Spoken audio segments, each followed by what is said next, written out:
আসসালামু আলাইকুম, সম্মানিত শেখ। আসসালাম রহমতুল্লাহ বরকাতুহু। আমি জি, বাংলাদেশ থেকে বলছি। বলেন। আমার প্রশ্ন হচ্ছে যে, আমি শুনেছি কেউ যদি জুলুম করে আমাদের সাথে তাহলে ক্ষমা না করে দিয়ে পরকালের জন্য পুরস্কারের আশা করব।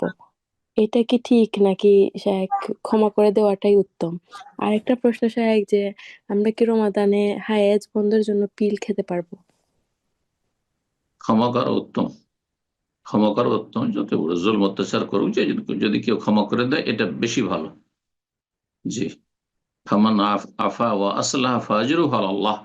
আল্লাহ যে ব্যক্তি মাফ করে দেবে এবং হ্যাঁ, সমস্যার নিষ্পত্তি করে নেবে, মীমাংসা করে নেবে, তার পুরস্কার আল্লাহর কাছে সাব্যস্ত রয়েছে। আল্লাহ প্রশংসা করেছেন জি বিভিন্ন আয়াতে।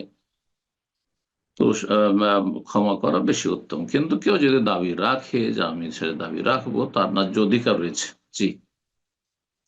লা ইউহিব্বুল্লাহু জাহরা বিসসুই ইল্লা মান যালাম। মাজলুম যদি হয় তাহলে সে আল্লাহর কাছে সে তলব করতে পারে যে তার প্রতিদান। জি। আর মাসিক অবস্থায় রমজান মাসের সিয়ামগুলি পুরো পূর্ণ করার জন্য কেউ যদি পিল খায় তো জায়েজ কিনা? জায়েজ। জায়েজ। জি।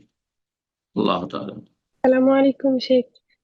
আসসালামু আলাইকুম ওয়া রাহমাতুল্লাহি ওয়া বারাকাতুহু। জি, আমি ফিনল্যান্ড থেকে। বলেন। শেখ, আমার প্রশ্নটা একটু বড়, একটু শুনবেন দয়া করে। বলেন, তাতে বলেন। আমার প্রশ্ন মাসিক সংক্রান্ত।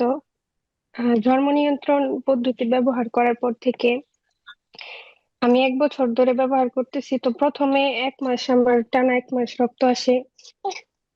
তারপরেও কয়েক মাস রক্ত আসে, তখন মাসিকের সময় যে খারাপ লাগাগুলো কাজ করতো, ওই খারাপ লাগাগুলো তখন হয়তো।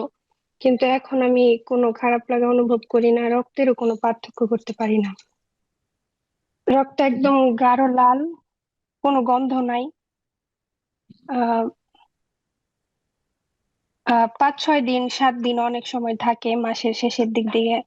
আগে যে সময় আমার মাসিক হইতো ওই সময়ই হয়, কিন্তু আমি কোনো বয়স। রক্তের পার্থক্য করতে পারি না। জি জি, ওইটাই ওইটাই। তা আপনার আগের যেটা আর অভ্যাস ছিল, বাংলাদেশি আমি যেটা বলে দিচ্ছি ডাক্তার উত্তর। বলছে। আপনার প্রথম কথা, এসব পিল ব্যবহার করা বাদ দেন। এগুলো সাইড এফেক্ট রয়েছে, পার্শ্ব প্রতিক্রিয়া রয়েছে, সুতরাং এগুলো বাদ দেন। এগুলোতে ক্ষতি বেশি রয়েছে। বুঝতেই পারছেন যে তার কারণে এটা হয়েছে। আল্লাহ সুস্থ করুন। এবং আপনি প্রতি মাসে 6 দিন 7 দিন যে আগের অভ্যাসটা ছিল সে অনুযায়ী সেটাকে মাসিক ধরে নিয়ে বাকিটা ইস্তেহাজা রোগের কারণে।